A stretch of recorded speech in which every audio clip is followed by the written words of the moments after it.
Well, my story is, I mean, we're talking about time machine, so let's jump back in time. And my story is no different than millions and millions of other people of my vintage. And really goes back to February of 1964, where my family used to gather around on Sunday nights to watch the Ed Sullivan Show. And we all know what happened in February of 1964. And seeing the Beatles on the Ed Sullivan Show changed my life in so many ways and made me really a connoisseur of first the Beatles, then the British invasion. And I mean, I grew up in New York, and I think I was in Brooklyn at the time of the Beatles' arrival in the U.S. And the only radio station on the AM dial in New York was WABC, which soon became known as WABeatlesC, with some very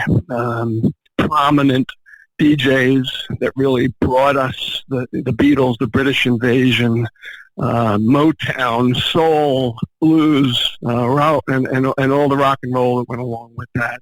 And heck, I used to have that station not only during my waking hours. I would have it on all night long when I slept. And I realized I was 7 years old when the Beatles were on the Ed Sullivan Show to start with. Wow! And from that point on, I had rock and roll music going into my head every single night, all night. And it clearly made an indelible mark on me.